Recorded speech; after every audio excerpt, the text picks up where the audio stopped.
I've got that new Metallica song in my head pretty bad. Oh, do you?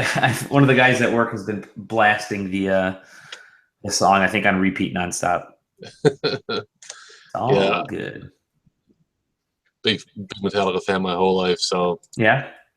A new album doesn't come along every day, so. Oh, for sure. Yep, definitely. Wanda's big into them too, so she's pretty excited as well.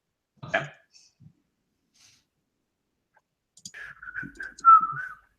I just retweeted, and we'll get started here in a second. As we're starting, well, we actually are. Full mercy. It's going live right now. Well, let's start. Sure. And 3, 2, 1. Welcome everybody to SQW Full Mercy, starring yours truly, Dolly, running out of time, Dimovsky. And Big Daddy John Keogh. Nice. And we're going to call him JJ Carpool Holder because he's stuck in the carpool lane right now and can't join us. That's too bad, but that's all right. But it's okay because we have a fun short episode today. I figured let's get on to let's get up on the airwaves as we're we just let everybody know we are being hosted on a couple sites. Actually, we're on Podbean and we are on SoundCloud, and I have the RSS feeds for both. I'm just trying to figure out what would be the best monetary value for me because these things actually cost money to host podcasts, unfortunately. So I'm trying to figure out what will be the best way to do it. So we'll mess around with those. Something will be up on iTunes soon. In the meantime, keep watching us on YouTube. We are thankful for our many dozen of viewers that are watching us. But we'll have everything up squared away here shortly. But we're gonna hop into the show. I did want to bring up one thing after we got done watching or talking about the Monday Night Wars last week. I actually spent some time over the weekend watching the emergence of the NWO into WCW, which was fantastic because, man, they went after Hogan and the Outsiders, right? Because they had the Outsiders. I think they were beating up folks in a match, and they came out of nowhere. And then Hogan comes out, and he's kind of spitting on everything, and they're calling him just the worst names possible, like the announcers are. And like, this is horrible. This is garbage. I can't believe he's doing it. This is so disrespectful. And it was brilliant. It was actually brilliantly created. And you felt as though he was a horrible human being, notwithstanding all the news that has gone since then about Hogan. But back then, yeah, you felt like he was an actual bad guy, and he was a complete outsider with the Outsiders National coming in. Just a despicable person. Yes, but it was done so well because people started throwing crap into throwing stuff into the ring, like drinks and food and that kind of stuff at them. Garbage. If they only had tomatoes, they'd probably throw them too. Well, that became a thing, didn't it? Like every episode, there was stuff being thrown into the ring. Well, I mean, there was a period there where almost every episode of Nitro ended up with the NWO just beating down everyone. Yeah. And it became a bit of a recurring theme. Yeah. Mm-hmm. Until they got really cool, more cool than everybody else. Yeah, exactly. So the NWO was started with Hogan, Nash, and Hall. And who was the fourth? DiBiase, the fourth one that joined? I can't remember. DiBiase was in there, and then he was the money behind. And the Giant joined. I remember when he joined. There's actually a great. I think I watched that episode of Nitro. I think it was because it was a great, just an awesome finale where the Giant comes in and they think he's gonna rescue whoever Hogan and Nash and Hall are beating up on.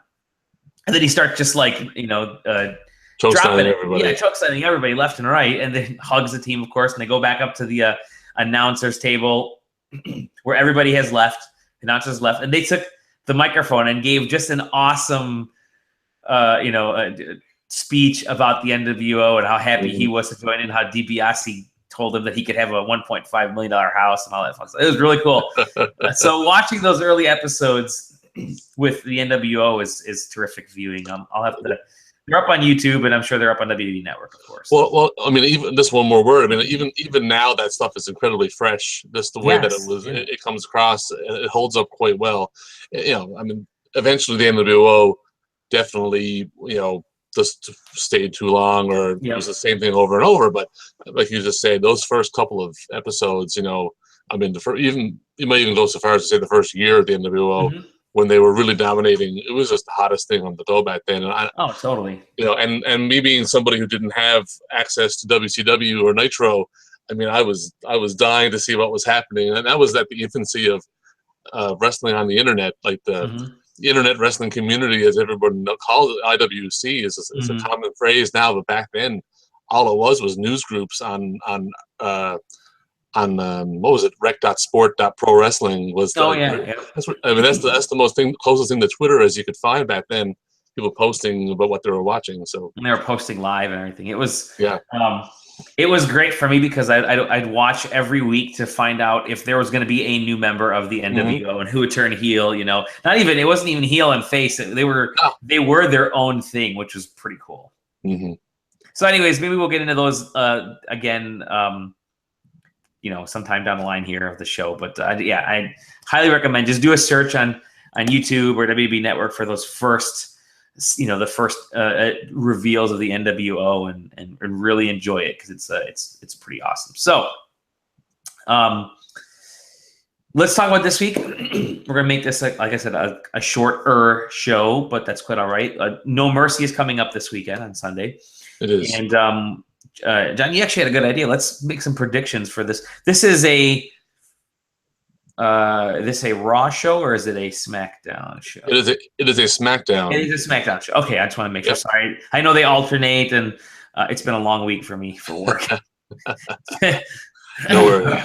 But there's a bunch of matches going, and I wanted to kind of go through the matches with you and JJ. Again, unfortunately, JJ couldn't make it, but we have his predictions, which are actually kind of interesting. So let's go through the matches and make some predictions of our own, and then we'll check back next week and see how we fared.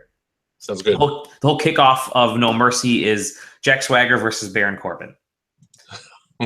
Now, from my standpoint, I don't know who Baron Corbin is, but I know who Jack Swagger is, and I'm still kind of green to a lot of wrestling. So I'm going to say Jack Swagger only because I think he's more of a name than Corbin is, and it is a kickoff match. So, well, that's I mean, really my only. It's funny you use the word green. You know, Baron Corbin he's getting better and better, but he's still a little rough around the edges in certain ways. I think he could have used another year in NXT just to simmer a bit, but he seems to be the king of the pre-shows when it comes to most events these days. But you're totally right that Jack Swagger is more of a name, but I think Corbin probably needs this win so he can move on out. You know, hopefully out of the pre-show matches. So I'm gonna go Corbin on this one. Okay. And we didn't get a prediction from JJ on this, but that's quite all right. The next one is, and I'm going through the list on WWE's website, Nikki Bella versus Carmella. Why don't you go with your thoughts? And I got my thoughts on this, but I'll let you go first. Well, the summary of the storyline is that Carmella came up from NXT at the draft, and Nikki came back from her really bad neck injury. So it would seem in the last several weeks, Carmella has been attacking Nikki at every turn she gets from behind. I think this is the first time they'll face off face to face in an actual match. So my heart says Carmella because I think she could use the win. It would be a big deal for her to elevate herself. But I think Nikki gets some revenge here after all there's been weeks of attacks. So I'm going to go Nikki, unfortunately. Okay, I'm going to go with Carmella because you mentioned the NXT kind of storyline, and they've been grooming her to become more of a name, I think, in WWE. At least it seemed like it over the last few weeks that I've been watching. But so I think that she's kind of due, and I know that there's been this comeback for Nikki Bella. which has been kind of a cool storyline. But I think they want to get Carmella up there, and I think this could continue the rivalry if she beats Nikki at No Mercy and then propels herself, further forwards. That's what I'm hoping for. I mean, totally. But my heart says Carmella, my head says Nikki. Well, that kind of leads into. Excuse me. I swear I need the coffee. No worries, this leads into the match between Becky Lynch and Alexa Bliss, I believe it is. Yeah, it is. And so Becky Lynch is the current SmackDown Women's Champion. And Alexa Bliss has the whole. Is she the one that's come out dressed like Suicide? What's her name from Suicide Squad? Harley Quinn. Harley Quinn. Yeah, I think a little. I've seen it on like promos and stuff. So I'm gonna make a prediction that I'm gonna say Becky Lynch is gonna win. Only because I think that's gonna set up a good storyline for Carmella moving forward. I actually think there's gonna be a good tie in there. Because again, they're trying to get Carmella. Hopefully, it's not too quickly for Carmella. They don't want to get her up too quickly, and then she's worn out her welcome too fast. But I think this could potentially set up a good plot for further down the line. So I'm going to go with Becky Lynch on this one. Yeah, that's not a bad point. Just to go back to Carmella for a moment, she's definitely found a good character now as a heel. Yeah. I mean, I thought that.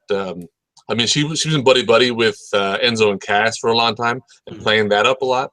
So, but she's coming out without them, and people are like, "Who the hell is she?" Because she's very new. But yeah, that's not a bad plan actually with her stepping up because she's pretty good. She can work a decent match. But Becky, I think Becky is going to retain over Alexa. If anything, this is her first defense since winning her first major defense since winning the SmackDown Women's Championship. So I don't think Alexa is quite ready for the championship yet, and I don't think Becky's ready to lose it. I think it'll be a good match actually. Alexa's not bad either. She's come a long way as well. So, but Becky for the win. I think Alexa has a good character to her, as well, and I think that she can kind of go forward with her personality. It may not really need the championship at the moment.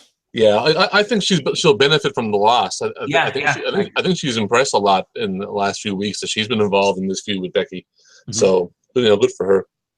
So that moves us on to the tag team championship with the current champions Slater and Rhino versus the Usos. Yes, yeah, very very interesting match because both teams have a lot of momentum. When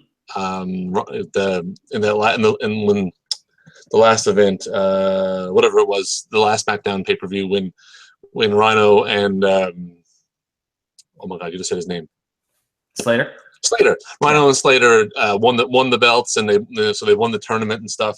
And they're riding a pretty big wave of positivity. But the Usos have really been nailing this heel turn that they've been on. It might be a little too soon for them to get the belts. So let that percolate a little bit longer as well. But again, there's a little bit of striking while the iron's hot with them too. Because the Usos needed this heel turn bad. So maybe a loss, they can just turn it up another little notch as well. And they've got a thing going on with American Alpha, breaking their legs and all these kinds of things they're trying to do. So it's I'm gonna go Slater Rhino. Okay, well I'm gonna say the Usos, and I'm gonna say this because Slater and Rhino is currently running for state representative within Michigan here in Michigan, and you're predicting your votes. I'm predicting for votes. Well, he won't be able to retain the belt if he's in public office. So this could be a way to get rid of the belt just in case he ends up winning, and then have him win it back in November if he doesn't win the political. So he loses the belt and gets a sympathy vote. Exactly. That could be it. There you go. So I'm gonna go with the Usos. Yeah, they're striking while the iron is hot with them, and I think they actually have kind of a unique look to them. And Slater and Rhino have Rhino's had a long career, and so he's not a young guy, but at the same time he's always been, he's made it up to championship caliber. But I think it's time for the Usos personally, and then I think that opens the way for Rhino to be championship free when he goes for the state representative or state senator or something. But yeah, I'm gonna go with you. Well, no, I'm not gonna. You're going against me. I'm going against you. I'm gonna say Rhino and Slater win this, and that brings Usos up to another level of heelness, and the Usos are going to win those belts, and then Eventually, right? And Alpha is going to chase them at some point. Whether that happens now or whether that happens at Survivor Series, it's one of the two is going to happen. Okay. Up next, we have the Intercontinental Championship with Miz, who's the current champion, versus that's a big one. Dolph Ziggler. And the big stipulation for Ziggler is if Ziggler loses, he is gone. He leaves wrestling. And they've been very careful in their wording about the stipulation. It doesn't mean that he is back in 3 weeks. It doesn't mean that he goes to NXT. He doesn't go to Raw. He's out of wrestling. You know that they've been very emphatic to say that if he loses, he's gonzo. So it's hard to say what to think about that one. Well, I'm going to lead in with I think he's popular enough of a character where they don't want to lose him. And I think The Miz has had this kind of great emotional he had that speech a few weeks back after was talking smack. Yeah, he's been on a real hot streak lately. He's been on a hot streak, and I think a loss to Ziggler will actually help The Miz as a character because there'll be this weird, almost like a weird level of sympathy if he loses, right? Because then you got to think, oh man, obviously he's lived for this title. Yeah, he's held championship belts before, but this is his title right now, and he's poured his heart and soul into it, and he's got all these naysayers within the WWE. But if he loses it, I think that opens up a big pathway, or opens up a lot of avenues for where his where he could go next, whether it's up or sideways or start new rivalries or whatever. I think it's I think it's a very interesting story or push if he loses. So, and again, I think Ziggler's popularity is starting to move back up again. So I think they don't want to lose him. So my prediction is Ziggler wins. Yeah. I'm leaning towards Ziggler winning. There's the pure. Well, they're not going to want him. He's not going to actually go. So right. They book themselves into a corner, but so they have to let him win. I think what you're saying is actually the better case. I think the Miz he's on such a hot streak of really being very emotional, as you say, and driven, and having Maurice there has been really a big boost to him, and the way he's cheating to win now, which is really great for heels. Sure, yeah. That's what they're supposed to do. So I think Miz is probably on the cusp of being ready to move up to a main event spot and challenge whoever the champ might be at the time, whether that's Ambrose or Cena, or I don't think he'll challenge against AJ, but because AJ is also a heel. But that being said, I think the upside for the Miz right now is at an all-time high now. The highest he's been in a long time, and I think my only question is, what do they do with Dolph as the champ? Like, what's the new thing he brings to the table? I really don't know what that is. Whereas the Miz with the title is a little shinier to me, but I think I'm gonna go with Ziggler for those two reasons. I don't think he's gonna leave. I don't think they're gonna get rid of him. I don't think he's gone. And Miz is he's ready to move up if they want him to. Now, could it be match interference where the Miz loses through disqualification or something, and Dolph wins and doesn't get the belt that way? That's interesting. Because one of the things I was thinking, when you bring up AJ Styles, you bring up some other stuff, but that way there's a possibility that Miz retains the belt. Dolph doesn't get booted from the WWE, but now he has this rivalry with whoever this third person potentially could be. I don't know. Maybe there is some opportunity for something of that route. That could be kind of an easy way out because it would be a technicality, blah blah. But that could be one way to do it. I do have predictions. I totally forgot to look at JJ's predictions for a couple of the matches already. He thinks Lynch is going to win. Nikki Bella, and then he thinks the heel Usos are going to win, and he also says Dolph is going to lose. Dolph's going to lose. Interesting there. So we'll see where he's only one of us three that thinks Dolph is going to lose. But again, maybe there's some weird disqualification thing that could go into that. So. Well, part of me thinks that they wouldn't be so emphatic about him being gone without some sort of a backup plan or story for him to somehow, whatever that is, for him to come back or do something different.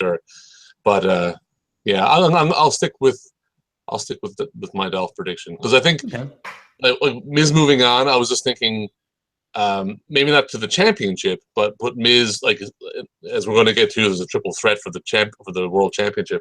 So if, let's say, Ambrose loses. Mm-hmm. Or AJ retains or Cena wins, Ambrose doesn't move down the card, but like he and Miz kind of hit an intersection point. Sure. So Miz versus Ambrose for a while wouldn't be a bad feud. Right. Exactly. Yeah. Moving on to the next match, Randy Orton versus Bray Wyatt. This is. I have a feeling it's going to be a really good match. I think they're going to work hard. I just don't know whether or not it'll succeed. The story, the weird, kooky kind of storyline they've been going with has been a little weird, or not really working on every level. I don't think. I get a lot of negative vibes online about the feud, but I don't think Bray has not had a great history of winning on pay-per-view in the last year. And Orton just came off that loss to Brock. So, Orton stays strong by a win over Bray, is what my head says. My heart says Bray has some surprise, like a returning Luke Harper, or reveals Sister Abigail or something, and gets one over Orton. But the brain says Orton to win. Okay, I'm gonna go, just to mix it up, I'm gonna say Bray is going to win, only for that reason. And plus, I've kind of fallen out of love with Orton over the last few months, I guess, maybe the last year. I just think he hasn't been. The WWE may be squandering him a little bit. I mean, again, he has this long line of he has wrestling in his blood, but and they played that up a lot when he first joined the WWE years ago. But I think they've kind of squandered him lately. So I think Bray Wyatt's going to win and kind of help his case out a little bit, and hopefully he needs it. And I'm hoping that a loss could help. Could kind of move Orton around a little bit and get him set up with some other rivalries somehow. This has a potential to be a really interesting match. A really kind of. I think it'll be a great brawl. A brawl, exactly. It could be a good brawl. But I just can't see Orton. I mean, these guys are they're very different types of fighters as well, right? Very much so. Yeah, and you have Orton, I think, is a little bit more technical, and Wyatt's more of a brawler type of guy. But this I think will deal more with a brawl, and I think that's maybe what puts the win over. So we have some comments right now coming in. Our good friend at Capradork says, can't wait for Randy versus Bray, just so I no longer have to watch them play hide and seek backstage. Yeah. I'm hoping that those mind games have been. It gets a cap. Yeah. Exactly. Thanks, Chris. Yeah, I it's totally. JJ says that Orton's going to win. So using his brain.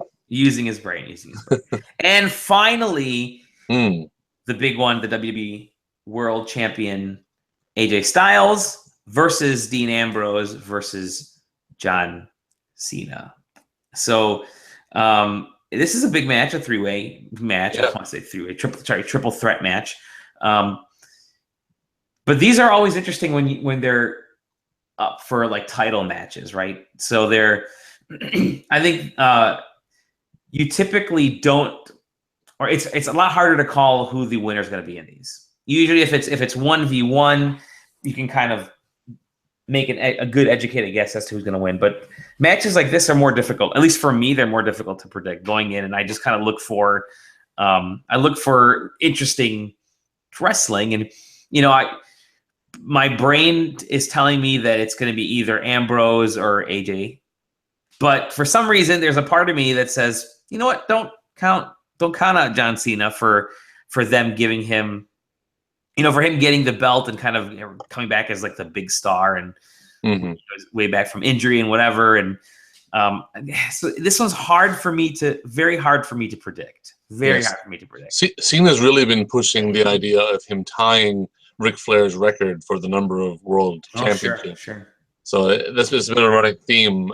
He wants to make history, from his side, and it's I think it's doing well to raise the stakes of the match. Right. Mm. So what's your prediction? I think that AJ retains. Okay. JJ says the same thing, by the way. Yep. I think AJ retains because I don't think heels. I mean, I think I've said this on Twitter before, and I've never seen the statistics on it. But I don't think heel champions tend to lose very many triple threats and fatal four ways. Interesting. On pay-per-view. I don't think so. And because I know the number of times I've had friends over here, and we all sit around and we give our predictions on the spot. I'm always quick to say heel champs don't lose four ways, and then they win. Now I don't think he'll necessarily win clean as a sheep, but I think Ambrose is probably going to eat the pin. And what I was saying earlier about him going, meeting Miz halfway in Miz's rise to the upper card, and Ambrose just taking a pause away from the title for a shot. Probably, and I think it probably leads into Cena versus AJ at Survivor Series for the championship. Okay. Whether or not Cena will be defending there or will be winning the title there, I don't know. But I think AJ gets through the triple threat. I was all about to lean in on Cena as the champ, that's taking the championship, but you've convinced me that I think it would be better off if AJ retains. And I think AJ is a big star. He's a terrific talent, I think, and I do enjoy watching him wrestle. So even though I've somehow become a John Cena fanatic, I think there's a good chance Cena wins it too. I just think I like your notion that he loses it now, but then that sets up a big rematch at Survivor Series. Yeah, that's looming on the horizon, and it sounds, based on the buzz, that they're going to try to make Survivor Series a big deal this year. And at one time it was a very big deal, and then it kind of lost its significance when they stopped having like the 5-on-5 tag matches and such, and 4-on-4 ones. But but this year, where it'll be the first co-branded pay-per-view coming up. Yep. SummerSlam sort of was, but that was still before the draft. Right. This is okay. So let me rephrase. Yeah. It's the first post-draft buy brand. Is that right? I don't know. Yeah, dual brand pay-per-view. So they probably want the biggest matches that they can have in the main event. So I think Cena versus AJ in some kind of crazy stip match would be good with Cena winning the belt there for his 16-time. You convinced me. I'm not gonna deny that. I've got to say, Chris also again says the main event could go either way. They'll leave the belt on AJ if they want to keep the Smarks happy. Yeah. But then again, we're saying it now, but the WWE has been known to completely go against all. Oh yeah, they love the zig where we zag for sure. Yep. Excellent. Well, there are predictions. If I get a chance, I'll type these up. If not, just watch the show and we'll revisit them. I will have them typed up at least for our next show next week. We're hopefully going to have Ben join us. Ben is another one of the folks here at Side Questing. Ben weigh in, and he's got an interesting wrestling background that he wants to share, which would be pretty cool for people to chime in with. Other than that, thank you all for joining us on this shortened episode, but we actually did a pretty good. It was a shortened episode, 45 minutes later. It always ends up that way, doesn't it? Yeah. Anyways, thank you everybody for joining us. You can find us at sidequesting.com. JJ unfortunately wasn't with us, but you can find him. He didn't die or anything. He just stuck in traffic. You can find him at _double_J. John, where can they find you? At John Kehoe, and that's spelled JONKEHOE. Excellent. You can find me at Dolly Dimofsky. Whatever. I don't want to spell it. We are on a bunch of places hosted. I'm just trying to nail down which one to finalize with. But in the meantime, just watch us on the YouTube or on the site. So that's it. Thank you, everybody. We'll see you guys and gals and pets and children on the next SQW. It's too sweet. Sweet Christmas.